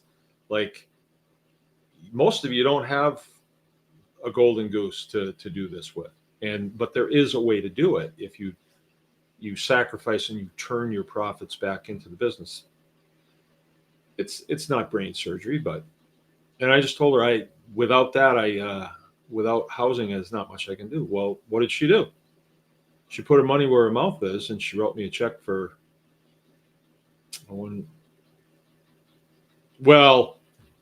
enough for 2 tents, right? Those wall tents, good ones, that 2 persons could be in with cots. And so I'll be hitting Parker up for the wood so we can build platforms to put them on. So I'd like them to be up, probably 18 inches off the ground, a couple steps up, and then, set the tent up and have it so it's just up for the summer, and we can take it down and stow it in the wintertime, just for interns to live in. I think it'd be an adventure for them. Summers here are pretty nice.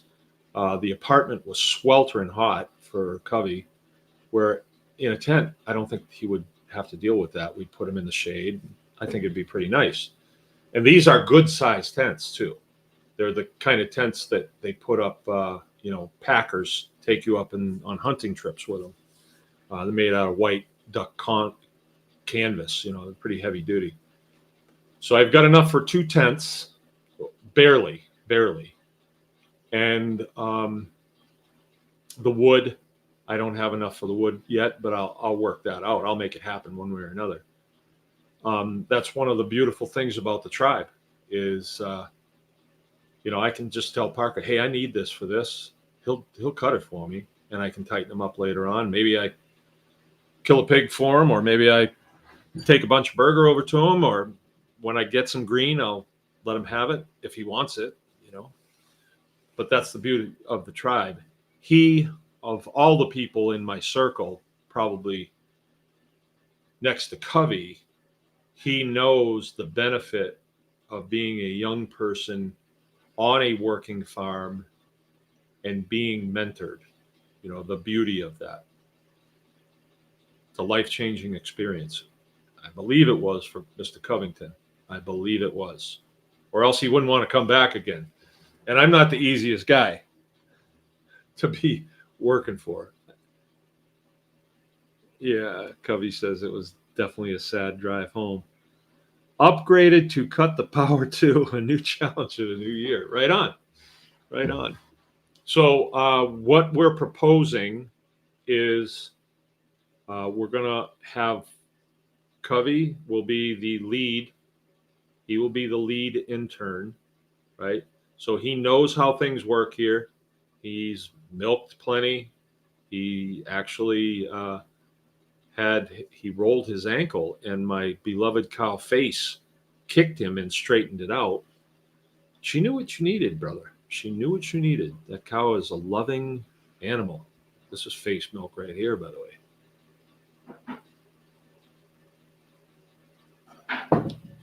And one other male. And then to round it out, in the other tent, we'll have 2 females. And Covey put together an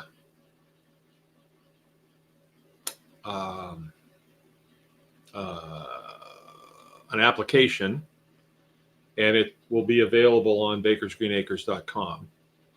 I'm not sure if it's there now. Might be. Jill got it off Covey today. And interns will be required to fill that out in its entirety, and then Jill and I will go through them. Jill and I and Covey will go through them, and we'll try to discern who would benefit the most from the program. And we don't really have a criteria, you know. We're just going to read through them and see. And then we will contact the individuals and set up a Zoom call with them so we can see them face to face and talk, and, you know, just kind of interview them a little bit and see where they're at. And then we'll pick. And then, you know, we'll go from there. It's going to be from Memorial Day to Labor Day, right? And this year will be a little touch and go, because I think what I'm going to do is I'm going to let them get here, and we'll have some other tents set up, just some camp tents set up, or maybe not.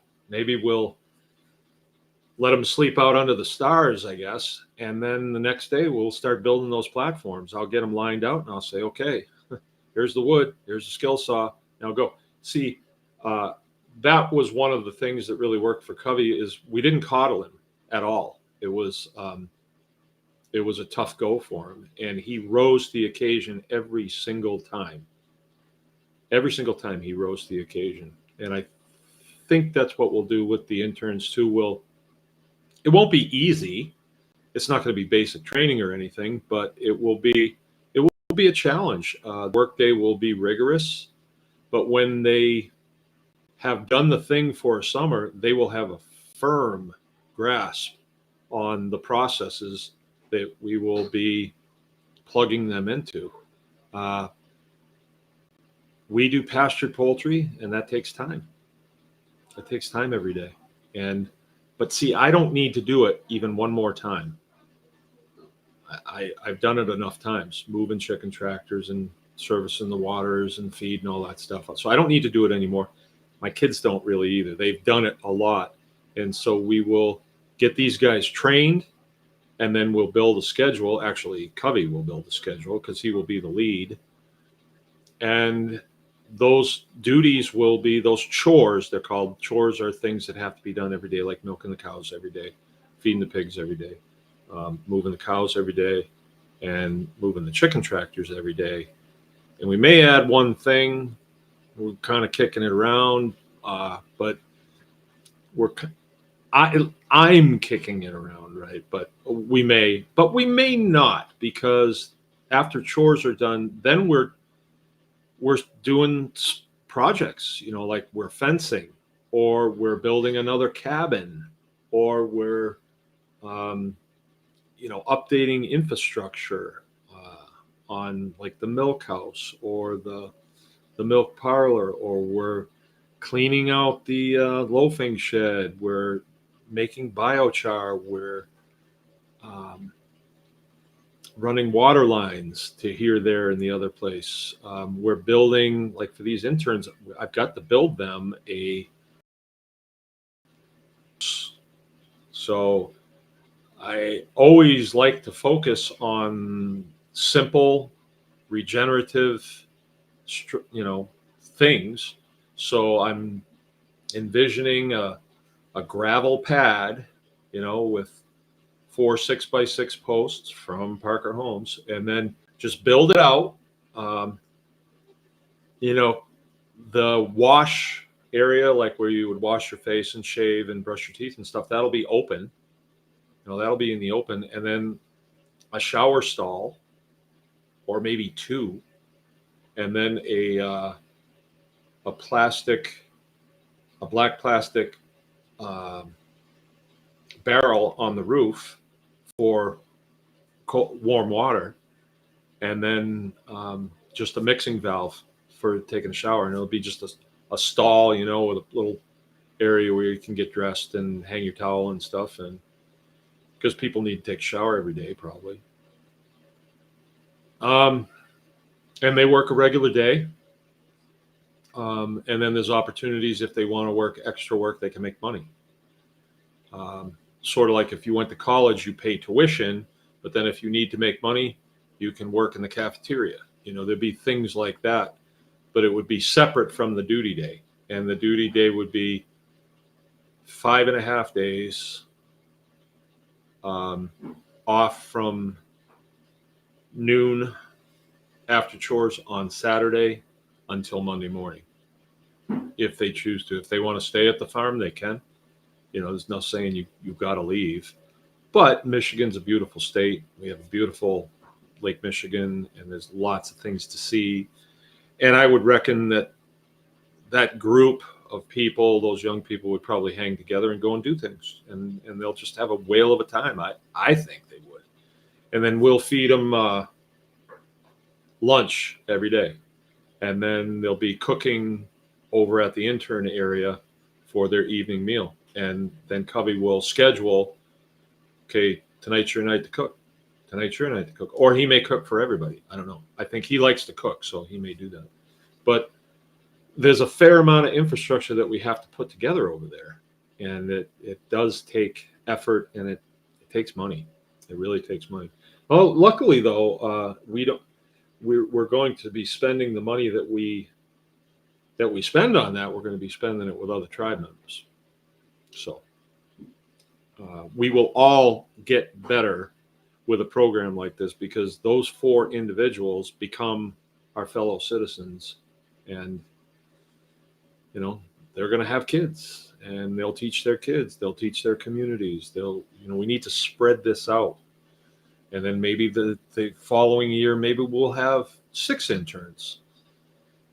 We could, because now our acreage has nearly doubled, and we have a massive fencing project to do over there. It's just personnel. You need people to do it. It's meaningful work. It's good work. Once you've built fences, you know how to build fences. That's for sure. And a lot of carpentry work, and then food preparation work. There's a lot of that. There's food preservation work. There is butchering. That's a big component of what we do here. Every Friday we have custom chicken processing. The interns will be able to butcher a chicken with a blindfold on by the end of summer.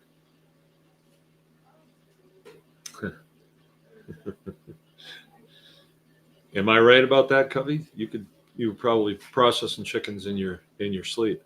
But the environment is fun. It really is a fun thing. We're not requiring that, or at least this year, we're not going to require. Yeah, beating Frank. Frank's my youngest son. He's a whiz. We're not requiring that the interns that come to us this year pay to come. Like if you were going to go to college, for instance, you have to pay, and you have to pay for a place to stay, and you have to pay for your meals. We're not doing that. We're not requiring that they pay, but they will not be paid unless they choose additional work, like nights and weekends for additional cash, right? But they don't need to. They don't need to. If they've got enough pocket change, to make it through the summer, then they would probably be fine. Now, if I were I am a grandparent, but let's say that I was a grandparent and I had a young person, a grandchild, male or female, in the well, I guess you need to be 17 or 18, um, probably 18. I don't know. We never talked about that Cove, but they probably should be. Yeah, well, whatever, 17 or 18, and then I don't know what the cutoff would be. Um, and I wanted to invest in that child as a grandchild, or I was a parent, or I am a parent, and I wanted to give my children something meaningful, real world, impactful. I would be going to Baker's Green Acres right now and signing that kid up. And you know what else I would do? I would also send a fat check with them for infrastructure, because I guarantee you they're going to be impacted in a positive way. And I really wanted to get Covey to come on here tonight, but we didn't get that done. But I think maybe next week, man, we can have you on and talk a little bit about, well, 2 hours in anyway now, so I probably can't do it now. But we'll talk from you. Like, what did it mean to you? What did your stay here in the summer mean to you? You tell the viewing audience what it meant. I mean, you've told me, but I know I'm not the easiest guy to just pour your feelings out onto the table, nor do I want to hear your feelings. But I think the viewing audience would see this as a good thing. And we may be onto something. We really may be onto something with this. Who knows where it will go? See, that's one of the things I always have to be mindful of in this operation. I don't know what I don't know yet. I don't know what I don't know yet. Okay. So there we are. There's my big announcement. There will be a show next week, and we're going to talk a little bit about what comes up this week, because I can see there's a lot of people in here that want to talk to me about things. I know. Our world is changing, and we are finding our way through this. I am, for a long time there, I said, we need to change this, but no, do what you can, vote for the guy you want, but don't think that's the change is within you. It is within you. You make the change. Change your health, change your spiritual life, change your toolbox full of the things that you know how to do. Start investing in places where there are gains being made for the good of humanity. Come on. It's doable. It's right there. That's what I'm doing. I am investing in Baker's Green Acres, everything that I have. I am totally in. I am all in. And if you want to go with me, by all means, I'd love to have you. For now, that's it for now. And did I miss anything? Is there anything else I need to brief that I can't think of? My wife is watching, so tell me now or forever hold your peace.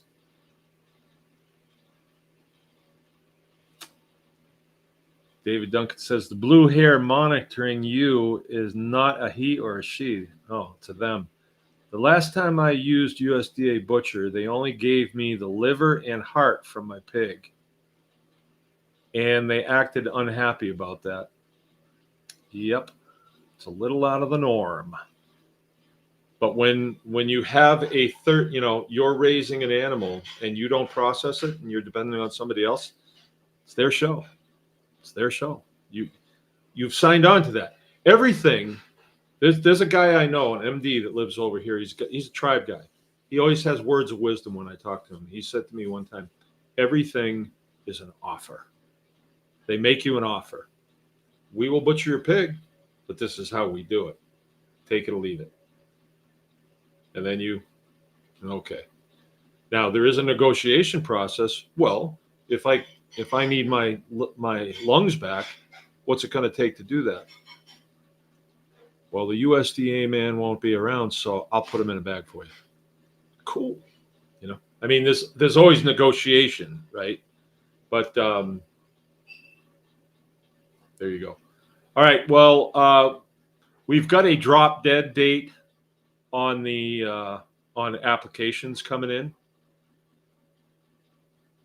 and that is April 1st. So you got to have them on April 1st. I won't accept any more applications, and there's only 3 slots, right? So definitely people who are leaning forward, those applications are going to be on the top of the stack.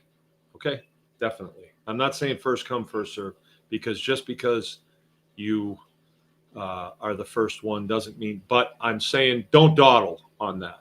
Don't dawdle. I mean, help me make this a successful summer, just like it was for Covey last year. Please help me with it. I'm asking for your help. Okay. And Jay-Z, people have been asking how they can join the Tribe Plus. There you go. All right. I'm going to get going. Thanks, everybody, for coming. Appreciate your energy and looking forward to the new year. Let's see where we wind up.